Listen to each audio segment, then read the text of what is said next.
پڑھتا ہے تو اس کو کون کون سے ثمرات ملتے ہیں۔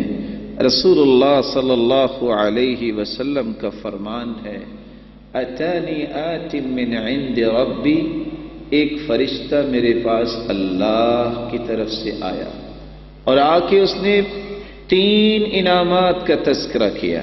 اے اللہ کے پیارے محبوب صلی اللہ علیہ وسلم، آپ کی امت میں سے جو ایک مرتبہ آپ پہ درود بھیجے گا، اللہ رب العزت اسے 3 انعامات سے نواز دیں گے۔ کتب اللہ لہ 10 حسنات، اللہ رب العزت 10 نیکیاں اس کے لیے لکھ دیں گے۔ ومحى عنہ 10 سیئات، اور 10 گناہوں کو معاف کر دیں گے۔ ورفع له 10 درجات، اور اس کے 10 درجات کو بلند فرما دیں گے۔ اور چوتھا انعام یہ بیان کیا، وصلی اللہ علیہ 10، اللہ اس کے بدلے 10 مرتبہ اس بندے پہ اپنی رحمتوں کا نزول فرمائیں گے۔ 5واں انعام بیان کرتے ہوئے رسول اللہ صلی اللہ علیہ وسلم کے صحابی بیان کرتے ہیں، میں جب اللہ کے رسول کے پاس گیا تو وہ سجدے کی حالت میں تھے، سجدہ بہت لمبا کر دیا۔ جو ہی آپ سجدے سے اٹھے، میں نے سوال کیا، اے اللہ کے رسول صلی اللہ علیہ وسلم، آج آپ نے کتنا سجدہ لمبا کیا؟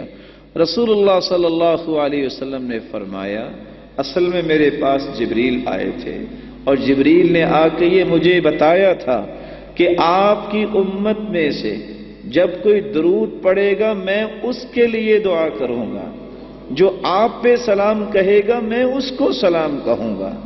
تو یہ 5واں انعام رسول اللہ صلی اللہ علیہ وسلم نے بیان کیا کہ جو شخص درود پڑھتا ہے، اللہ کے فرشتے جبریل علیہ الصلاۃ والسلام وہ اس کے لیے برکت کی دعا کرتے ہیں اور اس پر سلام بھیجتے ہیں۔ چھٹا فائدہ اس حدیث کے ساتھ دوسری حدیث کو ملا لیجئے۔ رسول اللہ صلی اللہ علیہ وسلم نے فرمایا، اللہ تعالیٰ نے فرشتوں کو مقرر کیا ہے، ما علی الارض من مسلم یصلی علیک مرۃ واحدہ الا صلیت انا وملائکتی 10۔ اللہ تعالیٰ کے نورانی فرشتے اسی کام کے لیے مقرر کیے گئے ہیں۔ جو شخص بھی درود پڑھتا ہے، جو شخص بھی رسول اللہ صلی اللہ علیہ وسلم کے سکھائے ہوئے طریقے کے مطابق سلام کہتا ہے، اللہ کے نورانی فرشتے اس بندے کے نام کے ساتھ یہ درود رسول اللہ صلی اللہ علیہ وسلم کو پہنچا دیتے ہیں، اور اللہ رب العزت بھی اس بندے کا تذکرہ اپنے فرشتوں کے سامنے کرتے ہیں۔ 7واں فائدہ جو رسول اللہ صلی اللہ علیہ وسلم نے بیان کیا ہے، من صلی علی حین یصبح 10 وحین یمسی 10 ادرکتہ شفاعتی یوم القیامہ، جو شخص صبح کے وقت 10 مرتبہ درود پڑھ لیتا ہے، شام کے وقت 10 مرتبہ درود پڑھ لیتا ہے، قیامت کا دن ہوگا، میں اس شخص کی شفاعت کروں گا جس کے نتیجے میں وہ جنت داخل ہو جائے گا۔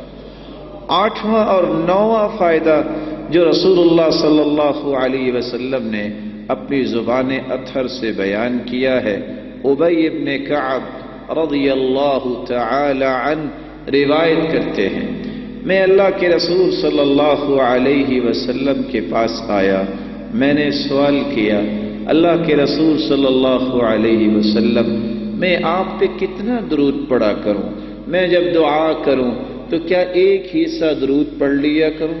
فرمایا، ما شئت فإن زدت فهو خیر لک، جتنا بھی تم پڑھ لو اچھا ہے، اگر اس سے زیادہ کر لو تو اور اچھا ہے۔ قلت فالشطر، اگر میں آدھا درود پڑھ لوں تو؟ فرمایا، ما شئت فإن زدت فهو خیر لک، اگر اس سے بھی زیادہ پڑھ لو تو اور اچھا ہے۔ قلت فالثلثین، اگر میں 2/3 درود پڑھ لوں تو پھر کیا خیال ہے؟ فرمایا، فإن زدت فهو خیر لک۔ میرے صحابی، اگر اس سے بھی زیادہ پڑھ لو تو اور اچھا ہے۔ تو صحابی کہتے ہیں ارأیت ان جعلت صلاتی کلها علیک، اگر میں درود ہی پڑھتا رہوں تو پھر؟ تو رسول اللہ صلی اللہ علیہ وسلم نے دو ثمرات کا تذکرہ کیا، اذا تکفى ہمک ویغفر لک ذنبک، تم اگر ایسا کرو گے تو یاد رکھنا زندگی کے سارے غم اللہ تیرے دور کر دیں گے اور زندگی کے سارے گناہوں کو اللہ تعالی معاف فرما دیں گے۔ رسول اللہ صلی اللہ علیہ وسلم نے 10واں فائدہ جو درود پڑھنے کا بیان کیا ہے، رسول اللہ صلی اللہ علیہ وسلم نے صحابہ کرام کو یہ بتایا، من صلی علی واحدا صلی اللہ علیہ وملائکتہ 70 صلاة فلیقل عبد من ذلك او لیکثر، جو ایک مرتبہ درود پڑھے گا اللہ رب العزت اس کے لیے 70 مرتبہ رحمتوں کا نزول فرمائیں گے۔ جو ایک مرتبہ درود پڑھے گا، رسول اللہ صلی اللہ علیہ وسلم کا فرمان ہے، اللہ کے نورانی فرشتے کھربوں کی جو تعداد میں ہیں وہ 70 مرتبہ پابند ہیں کہ اس بندے کے لیے برکت کی دعائیں کریں۔ تو اللہ رب العزت سے دعا کرنی چاہیے، اللہ رب العزت ہم سب کو اس بات کی توفیق عطا فرمائے۔